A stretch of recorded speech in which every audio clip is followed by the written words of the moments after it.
They always say never despise humble beginnings. If there was ever a miracle, or if you ever wanted to see a miracle or touch one, indeed you're looking at one. I always tell people that I am a miracle. Truth be told, I shouldn't be standing here or sitting where I'm sitting had it been not for the grace of God upon my life. I truly am in awe at the goodness of God and what He has done with my life. I've been through hell and back, and I'm still standing, and had it been not for the grace of God, I wouldn't be where I am today. And I emphasize it everywhere I go, because I believe strongly that I've been given a second chance to make an indelible impression on the footsteps of history through the people that I come across and through the people I meet. Born and bred in the township to a family of 9, including my parents. My father worked for a company called Van Leer, and my mother was a domestic worker for the rest of his life. Actually, when I was in the US, I phoned my mother. The first job I got, I phoned my mother, said, "You have to quit the job," and I doubled her salary as a token of appreciation for who she is and what she has done for me and how she knitted and held our family together. But I was born in that home, very poor. I struggled with identity issues. I never thought I knew who I was. And if you grow up in the township, like many of us grow up in the township, I never saw expression of love given to my mother by my father. I had 4 sisters and 2 brothers, and I was the youngest. So you would call me technically a spoiled brat in the true sense of the word, in a context of a township. We went to a church called Dutch Reform, NG Kerk of Africa, which is another dimension that I never understood. How could we as a family subscribe to a church that was Afrikaans at the time? But those questions lingered in the back of my head, and I didn't have any answers. I hated Christianity like you would not believe it, because whilst my mother was working in the kitchens, Godi kitchening, I would go and check her out, and it was the first time I was introduced to a refrigerator, and I was shocked at how that refrigerator was full. And here we are, coming to the township, Brijas Koko. We're just people who were just eating basic foods. And I had this animosity, and I always thought that white was good, and as black people, we were nothing. We could never amount to anything. And in fact, we were cursed of the world. And so when I would go to church, it would just be to please my parents. I would go to church purely to look for girls and to look for chicks, and I had a whole bunch of us as friends, and one of my best friends is somebody that you know, that David Molapo, and we literally grew up together, went to the same church and Dutch Reform, and we never subscribed to it, so we just looked at it as a social club.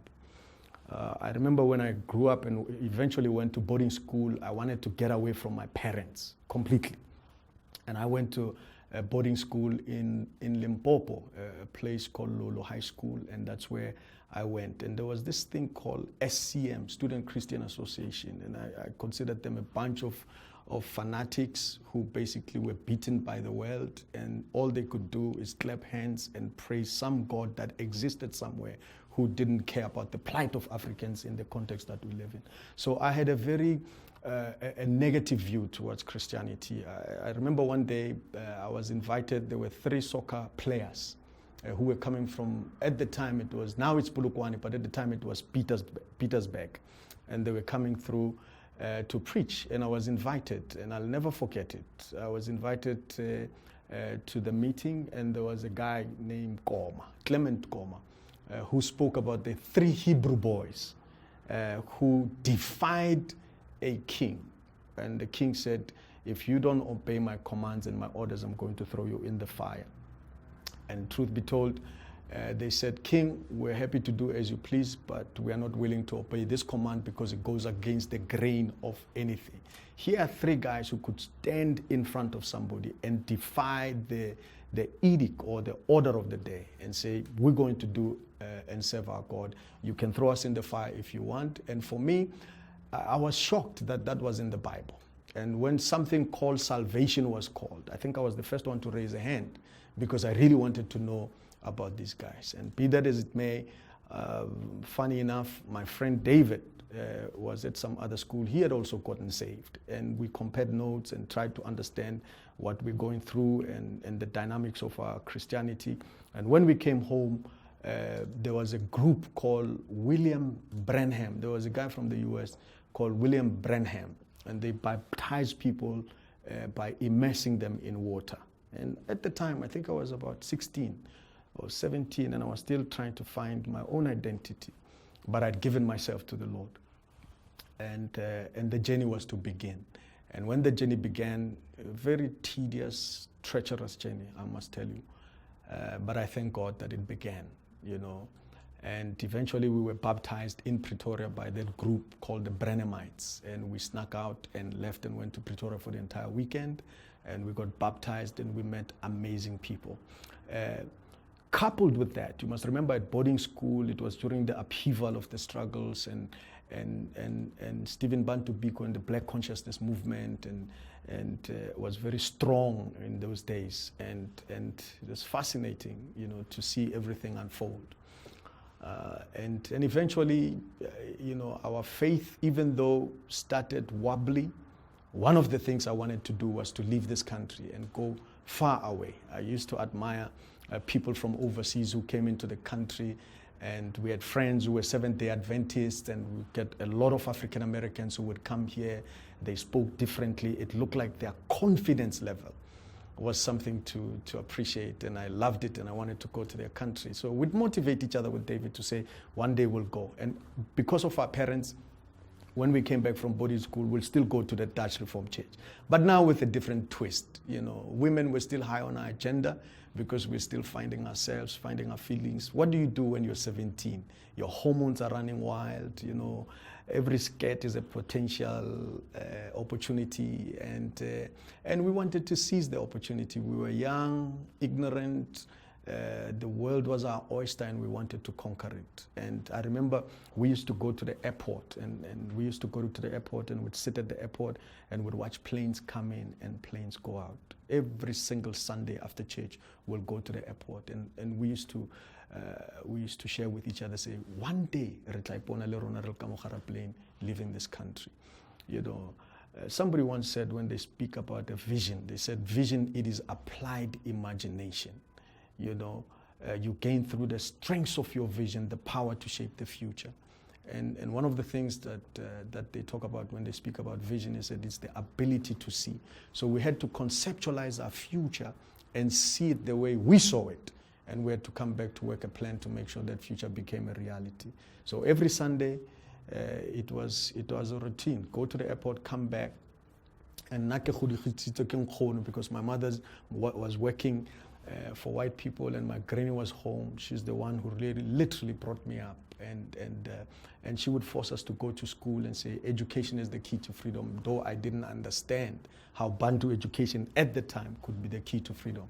But we came to understand that, you know, you can be born in a township, you can live in the township, but through a book you can travel the world, and through a book you can dine with the greats of the world. So what did I do? I started to love books. I started to love reading, purely because it looked like it was a way to escape the misery that I found myself in. So eventually, cut long stories short, we left the country, went abroad, and got on that flight, and destined for a country that I didn't know. I was at the time literally turning 18 years old, finishing 18, turning 19, and there I was, bound for the U.S. for a place called Huntsville, Alabama. I don't know if you know the U.S., it's in the deep south, and racism was still practiced. It was not a place for me. I wanted to go to a place called Los Angeles because I'd seen it. It looks like this is where action was taking place. And I remember our first landing before we went to Huntsville was actually in Los Angeles, and the guy who was supposed to pick us up never picked us up. So our first night in the US was on a bus bench, and in front of me there was a sign written UCLA, University of California at Los Angeles, and I told myself one day I'm going to graduate from that institution. We would leave that place and would go to the beach, and there's a guy who worked at the Flosham Shoe who took our bags and put them underneath. Eventually went to Huntsville, Alabama. I didn't like it, took a bus for 3 days, came back to LA, was picked up by a lady named Mrs. Butler with 5 kids with 5 different fathers. And there was a young man, one of the children was Quincy, and Quincy was a drug addict, and I never understood what it meant to be a drug addict. I used to work my butt off. I used to literally wake up in the wee hours of the morning, clean the house. She taught me how to drive. And I'd literally take a bus to a place called Los Angeles City College, and I'd get there, and we were hustlers. You know, I met Lebo M there, I met Ron Kunene, and we started a musical group called Temba, which is a Zulu word for hope, as you know. And we started singing at different places, at different churches, and I became, I developed a desire to know who God was, because I believe strongly that without God you could accomplish absolutely nothing. And in my medley of going through life, I wanted to know who God was. And I started to go into different churches. African Americans have a different style of preaching. And I just loved the way they presented the gospel. They were studious, they were academic. Some of them were intellectuals. And I felt, man, this is the way to go. You have to study. And I decided that's what I'm going to do. So I got a scholarship. I went to a place called UCLA, that institution. I went there, I got a scholarship from the United Nations. I graduated in political science and economics. And you should have seen me when I graduated. I wish my parents were there. Unfortunately, I could not fly them. I couldn't afford them. The only people I could invite was Mrs. Butler and her kids, and they came. And when my name was called, about 4,000, 5,000, 6,000 people were graduating that day. But when my name was called, you know, it's a short distance between where I am and to the podium to receive my certificate. And the only people who could really shout loudest was Mrs. Butler and the other guys that I've invited. I was dressed up, suited up in a tie.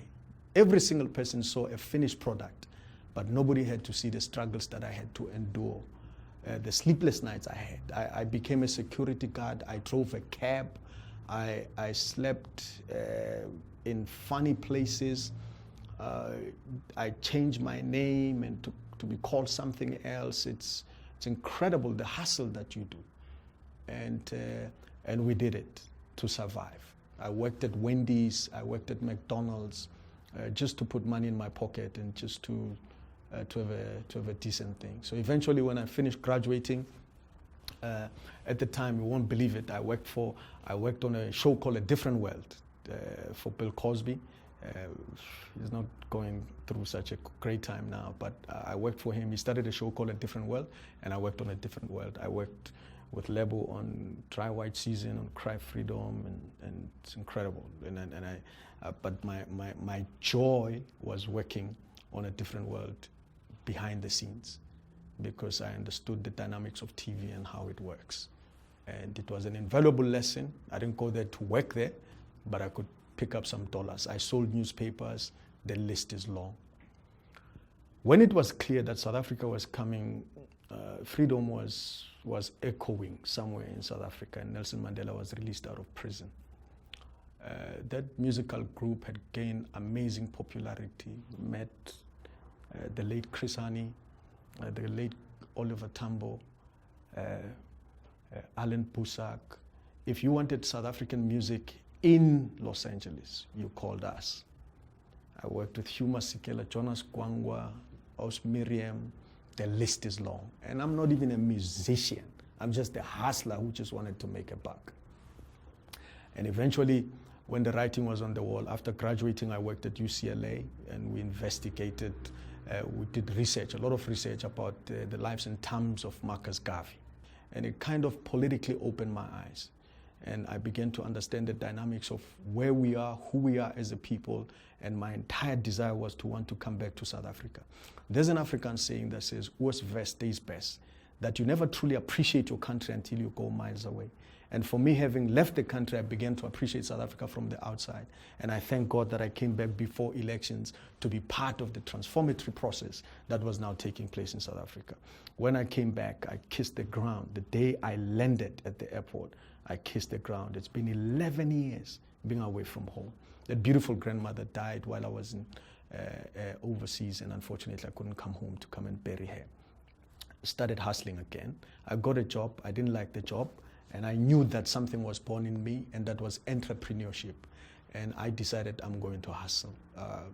Hustled, and I remember I used to go to fashion shows in the US, and I went to one, and I decided this is how I'm going to earn a living. I'm going to go to all fashion shows. I know every single fashion show, on the last day, nobody wants to return back home with their stock, so they sell it dead cheap. So I'd wait for the last day and buy clothes, and I'd come home. And that's how I started. I bought my first car, 325 Kusheshe. I dropped the suspension, put exhaust pipe. Man, I loved that thing. When you revved it, boom, it would hit you big time. And that's what I did, man. That was my first car. 35,000 I paid cash with money that I earned from clothing. From there, I love public speaking. I met a lady, Marrie Gray, who wanted to basically market my services. I traveled the country, spoke to hundreds of thousands of people. At the time, I met a beautiful woman, a black woman, Ntabi saying. She is probably the reason that I'm standing today, because had it been not through her prayers, I guarantee you I would not be here today. I should be dead, buried, and gone. And I say it with the utmost of humility when I tell you that if you want to see a miracle, you're looking at one. I say it with the utmost of humility. Had it been not for the grace of God upon my life, I wouldn't be standing today. And I came back, I joined the church. We went to a church in Davidton in the township. I just missed the township flair, music, Ingoma zesintu, go see, that. And I came, it was amazing. Met Brahu, reconnected, brought all kinds of people. I asked Pastor, let's come and talk about drugs and things like that. We spoke about drugs. It was amazing coming back home. I felt I was at home. I was in a church that was spirit-filled and things like that. And when I started to make money, rather than going to church and celebrating the God that gives me the money, I started to think that I've arrived. So naturally what I did, I started drinking alcohol. I started befriending wrong people. I started going to strip joints and strip clubs. I started to do things that I naturally would not do. And before long, I started smoking cigars, drinking expensive whiskey, speaking expensive English, thinking I've arrived. Little did I know that the God that you serve is a jealous God. If you don't give him the credit, but when you get into stuff, you have to see for yourself. And unfortunately, I started dying. My brother had a little boy, a beautiful boy. At the time when I got married, he was probably about 5 years. I decided to adopt him, took him. When he grew up and he said, Dad, I want to go to school. I said, what school do you want to go to? He said, I want to go to Takis to study food technology. Unfortunately, Sbusiso, after 6 months, cut long story short, I found him in ICU fighting for his dear life. And at 18 years old, on June 16, it will never be the same again. We went to that ward with my kids and my wife, and we prayed for Sbusiso. We switched machines off, and Sbusiso, we watched him die, 8 o'clock. And at 5 o'clock, he passed away. I went to the morgue, opened his wounds, and saw the extent of the damage that he had sustained. It was a horrible sight to see. I didn't have a verse, I didn't have a chorus, because now, I was chilling with people drinking alcohol. I was literally a master pretender. I should have been given a best performing award for best performance, because I would just go to church, Abner Mariri. I was dressed, sitting in the front, and I wanted people to see me. But inside, there was no God, there was nothing. I went to strip joints. I'd wake up, come home at 4 o'clock in the morning, just enough to shower, had a whiskey in my car, take a thought after the pastor preached and say, cheers, this was an amazing sermon. I became a Dr. Jekyll and Mr. Hyde. You won't believe it. I was at the wrong place at the wrong time. I was offered something that I should not have taken, and that was crack cocaine. And damn, I hate drugs with a passion. And it was a small room. I'd gone to speak somewhere, and they invited to say, come and chill. You come chill with us. I went to chill. And it was Tuesday. I'll never forget it. And just before I went home, I said, really toilet, but hamba upstairs, there's a door on the left. Instead of going to the door on the left, I went to the door on the right. And in the door on the right, I found about 8 or 9 guys. What attracted me was 3 girls, half naked, with their tits showing up. And I saw 2 guys that I knew well, and I said, this is where I'm going to chill. So they locked me in, closed the door, argued amongst themselves, and they said, you got to take something. I looked at something that looked like a cigarette, and it was a crack pipe. Took it, put it in my mouth, and everybody laughed at me. My eye was eyeing those girls, and I said, who are these people to laugh at me? I tried it again. 15 minutes, didn't do anything. I decided I'm going home. Got on the freeway. It was hardly 5 minutes I was on the freeway. The drug started to kick in. I parked on the side. I savored the moment. It was like a new world was born to me. There was no chorus. There was nothing I had stored. I want to say, when things go well for you, when God blesses you and opens opportunities and gives you deals, before you go celebrate with anyone, run to the house of God. Give him the credit, because he is your God. He is the one that provides for you. And instead of doing that, I started to take credit for myself. And here I was now. Agnane chorus. Ang sevanga ne vesnya ne sustainer in this situation. And before long, I tried. When I went home, that truck didn't do anything until just 5 minutes onto the freeway, the truck started to kick in, and I parked on the side, safe at the moment. It was like a new world was opened up for me. And instead of going home, I made a U-turn and went back to the joint. Got home at 4 o'clock in the morning. A new character was born, Dr. Jekyll and Mr. Hyde. Now remember, I'm a leader in church. I have to lead people. It's a church of 3,000 people, and I'm a leader there. So, and for the first 2 years, I could balance my drug binge. But after 2 years, I started to lose control. I became emaciated. I lost weight. I became arrogant, egotistic, self-centered. It was all about me and stuff like that. I would go to church. We had 2 services, and in between services, I'll go to the toilet and push some lines and smoke some crack just to get the energy back. My life deteriorated. Thank God for Brahil. May God rest your soul. Came to my house, knocked on the door with level M, sent me to my first rehab. I relapsed there, came out, went to another rehab. I relapsed. I decided that's enough. After I blew so much money, lost weight, suicidal, I knelt on the floor. I said, Lord, I can't take this anymore. I need to get out. And thank God I got out. And you must remember, this is an Abner Mariri who came from the US. I was in the board. I worked for Billy Graham. I worked for Promise Keepers. I was on the board of World Vision. I worked with the Navigators. I worked with Youth for Christ. I pushed an agenda yamudim. But because I didn't put my life in check, I became Dr. Jekyll and Mr. Hyde. The dual personality was born. I became something to other people and another thing to other people. But I thank God, the grace of God is what sustained me even today. I lost millions, and I say it with humility, on drugs. 6-7 grand a day was nothing on crack cocaine. I became emaciated. I lost weight. I was arrogant. Clothes that were at home, I could sell. I didn't realize I had the strength to pick up a microwave and walk 2 kilometers to go and trade it for drugs. But 2010, I checked myself into South Coast Recovery Center in Durban, and I came out 8 months later, strong and powerful, lost everything, but my life was intact.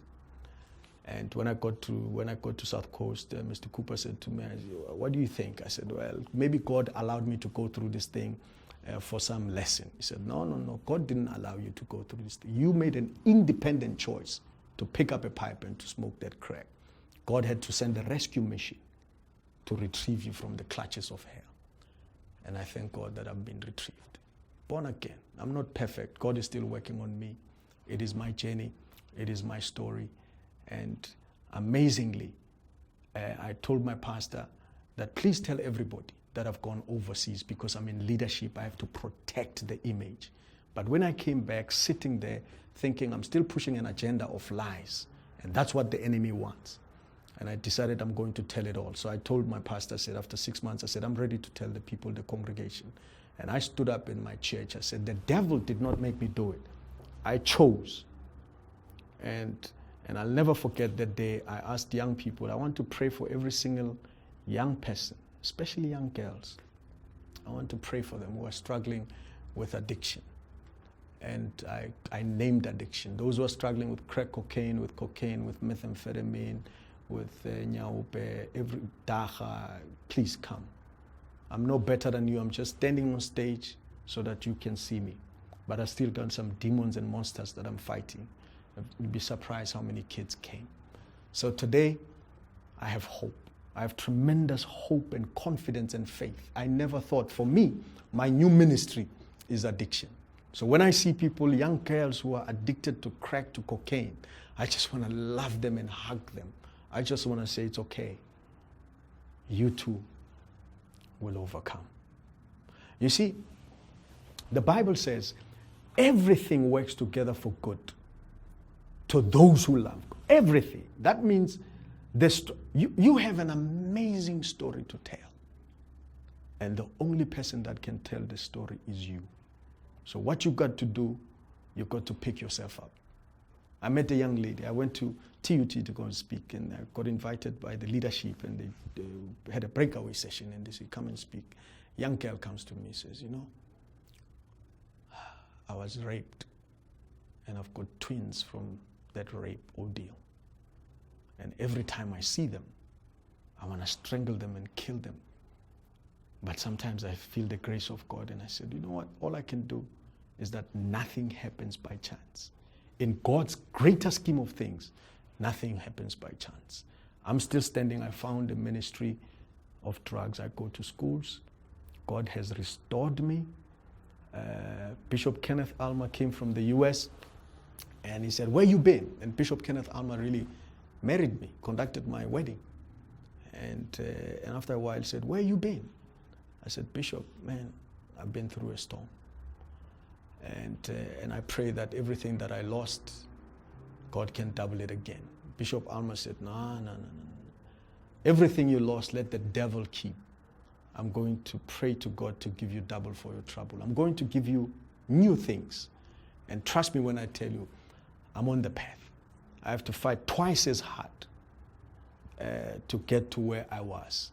But one thing I'm grateful for is that I've got my sanity back. I've got my mind back. I've got amazing children. I've built a relationship. My daughter is everything. My kids are my lifeblood. They know everything that there is to know about drugs. I test them when they go out, when they come back, not because I don't trust them, but I don't trust the world around them, and they understand the dynamics and the routine. So for me and you, we've got an amazing story to tell. I heeded the call today when they asked me to come and share my story. I said, Lord, if I can change one life, somebody sitting somewhere, ready to pick up a gun, ready to take that rope and hang themselves, I say, stop it, because you've got a good story to tell. Pick yourself up, dust yourself, make a phone call, call a friend. You'll be surprised how God can use. He chooses the nothing. People who are considered to be absolutely nothing, God chooses them and turns their life around. So today I have hope, I have confidence, I have faith. In fact, I think it was somebody who said, if you have no confidence in yourself, you're twice defeated in the race of life. But with confidence, you have won even before you get started. My mother died, when she died, during that mayhem of drugs, she would come to my house and she would watch me just killing myself. But when I went to recovery, she came to recovery. And when she died, the day she died, she said, my son, I'm going to die in my sleep. Every Sunday when I go to her, we would sing hymns together. And she'd say to me, stand up, let me see you. Turn around. And I'd turn around. She says, you're back. I said, I'm back, Mom. And when she died, she was at peace. I was at peace knowing that I put a smile back to her face. The grace of God. Where people put a full stop over your life, the infinite God comes back and puts a comma and says the journey continues. May your journey continue. May you never capitulate and give in and give up on yourself. May you recognize the true power that you have within, that you originate from eternity, and that there is a function and a responsibility that you have to do in the space that we are given. May God bless you and keep you, and may His face shine upon you. You're dynamic. Thank God I'm saved. Praise God I'm saved. You too can be saved. Yeah. See what I mean? It's like become my favorite. It's like become my favorite show. Huh? It's become my favorite show. Is it? Wow, that was I think we're all just like If it wasn't for all the other guests, I'm sure. You ready? You good?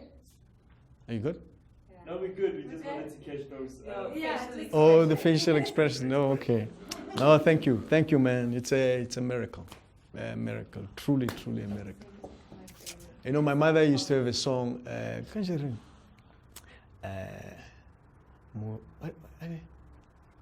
O muhau wa modimo kikwenzai kaka ikaba ufe mulomo okahubulela naisali umpihlela kimaketsi